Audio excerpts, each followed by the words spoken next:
Hello everyone and welcome back guys to more of my F1 2019 fantasy, where today we're here for week 4 of the Formula 1 2019 season after the Azerbaijan Grand Prix. And obviously a bit of a roundup first of all of the race, a bit boring on the whole. I think we were all sort of expecting that in the end, sadly. You know, I think everyone's sort of hyped up this race to be some crazy race like it has been over the last couple of years, when obviously after it happens a couple of times, you know, teams just tell their drivers everyone else is going to be crazy, we'll be sensible, see where we end up. And sadly that just meant everyone ended up being quite sensible, and everyone didn't really end up in particularly anywhere impressive at the end of the day. But yeah, our fantasy as well, sadly, sort of took the same toll. I mean, we just didn't really get any impressive results at the end of the day.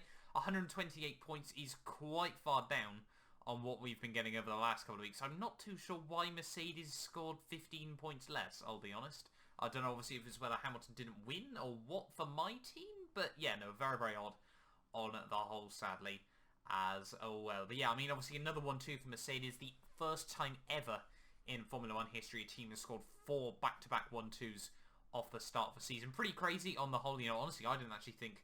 I honestly thought, you know, some other dominant team, you know, like Mclaren or Williams back with the FW14B could have done something crazy like that as well, but no, clearly not.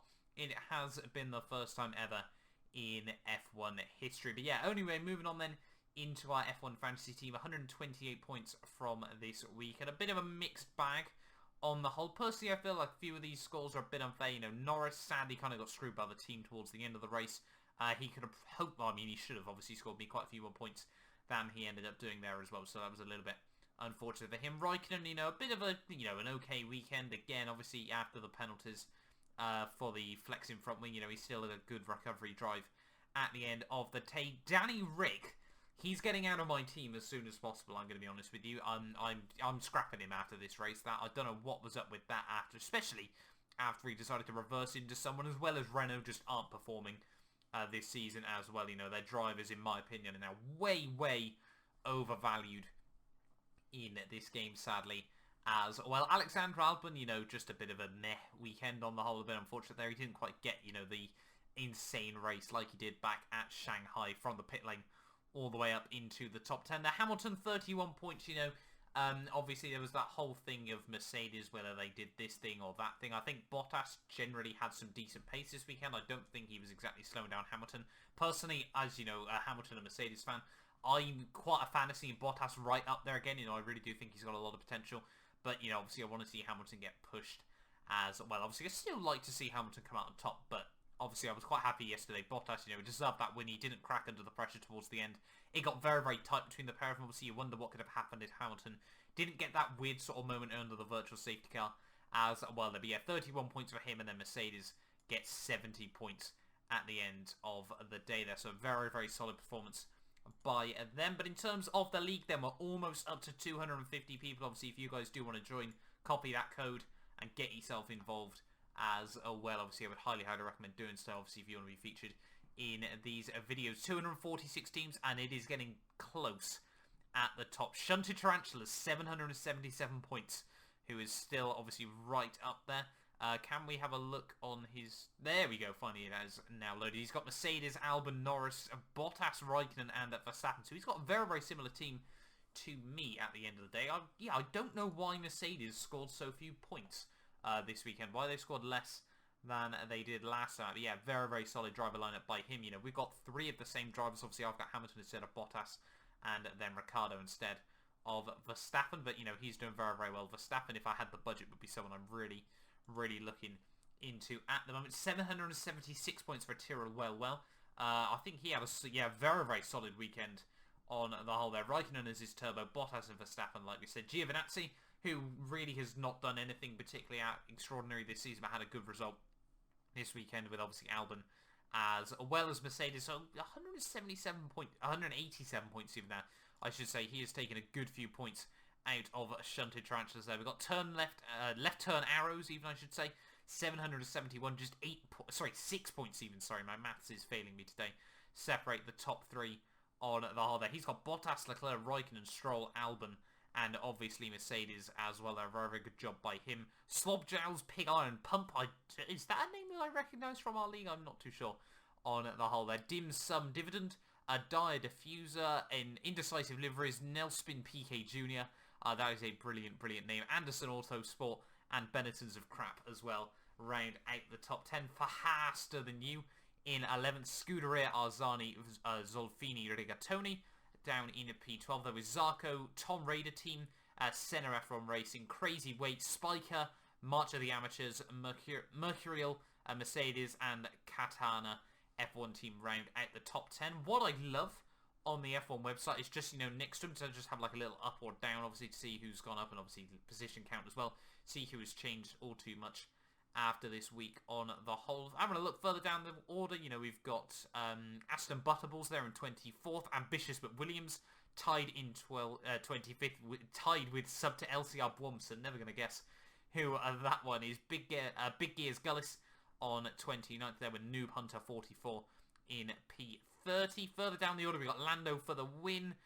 We've got Payok 1926, which I think is a football team. I've probably said this before. Yeah, I'm pretty certain it is actually a Greek football team as well. Their Vatican national team, they're in 43rd. Fast and Furious on 47th with Prema Pertamina in 50th. Wolves Wet Wipes tied with Tucson Racing there with PSL just behind, obviously, another F1 content creator. Further down the order, where are we? Actually, we're starting to get a little bit lower than I would like. There we are, 67th overall on 523 points as well. Not too bad for myself. I think we've pretty much held level from where we were last week there, so we haven't done all too badly from this week. Tied with Lions Bridge as well. And having a look further down towards the bottom of the top 100. No Albon, No Party on 505. Faf Racing on 501.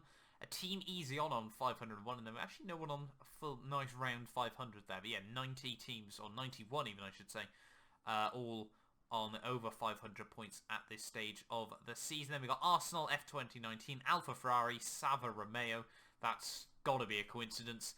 Zaleco Drivers number 1, Sermons Motorsport, Race Me Daddy, Andy Sandy as well, a good mate of mine, down in P98 there with BVL Racing 3, rounding out the top 100. So, that is overall looking very, very exciting from this season so far. Like I said though, it is time to make some changes for our team. Ricciardo, we will see you later. I've now got 14 million to spend on another driver, and sadly Ricciardo is the most valuable at the end of the day. Now, I sort of want to run through my options. Obviously, Ricciardo, Hulkenberg, Renault, not performing at the moment. It's just not worth getting any of them in. They're too risky at the moment. Perez, he had a good race out of Baku, but I kind of feel, that was, a track that really, really suited the Force India and Perez himself.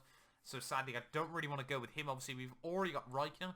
Magnussen has just seemed to struggle on the tyres in races. They got good one-lap pace, but they really, do tend to struggle on the whole there as well. The same reason why I don't want to go Grosjean. Lance Stroll just isn't consistent enough. I'm tempted by Sainz again, but he just doesn't perform when I've got him in the team. So really, when I look through, all our options are, at the moment, are Giovinazzi, Russell, Kubica, and Kvyat. Now, I don't want to go Kubica. I can narrow him out straight off at the bat. He's just not performing whatsoever. And obviously, if I was going to have a Williams driver, I'd just stick Russell in. Kvyat has kind of been a risky one so far. It looked like it was going to really pay off in Azerbaijan, but sadly didn't at the end of the day. Could we potentially scrap someone at 15.6 million? No, because I would love to try and get Bottas on 157 points. If only we could scrape up another 7 million on the whole. But sadly, I don't think it's going to be possible in this video. We're going to have to try and change around some drivers at some point. We might even strategically have to, put a worse driver in, just trying to save budget for later on in the season.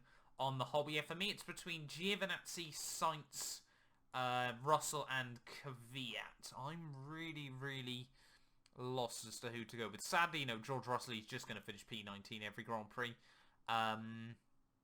Giovinazzi is just been a bit meh so far this season. Let's take a gamble. We're gonna go with Kvyat for this one. It's a bit of a risky move, I'll be honest. But yeah, no, I feel he's got some good talent. Can I change my turbo? I fancy going Lando as my turbo on the whole there. But sadly, yeah, we got 10 million in the bag at the moment. I don't really want to do daily fantasy. I'm not too sure what that is on the whole. But yeah, yeah, so we got 10 million in the bank. What is my wildcard? Wildcard allows you to change the entire team. I might actually do that sort of after Monaco. We'll wait and see, though, up to that point. But yeah, the Toro Rosso has been looking fairly strong so far. I've got a bit of a gamble and stuck both within my team. Obviously, we've still got Mercedes as well there. Raikkonen going well, but Lando Norris I'm going to stick as my turbo and hope that we can reap the benefits from that one. But yeah, hopefully you guys have enjoyed this video as well. I'm planning to try and get the Bugatti Career Mode back out over the next couple of days. Sadly, just this last week has been crazy on the whole. There's been so much kicking off in personal life and things like that. So apologies for that one on the whole as well. But yeah, hopefully you guys do understand. I'm aiming to try and get out over the next couple of days, but honestly, it will just depend on work and things like that, as well as F1 2018 has a nice tendency to crash halfway around the final lap. I had actually already recorded Austria, and then it did that. But yeah, let me know as well how you guys are doing in the F1 Fantasy team as well. Obviously, I'm really excited to see how you guys fared in this weekend's races. But yeah, that'll be it from me for this video. Hopefully you guys have enjoyed, and I will see you guys next time.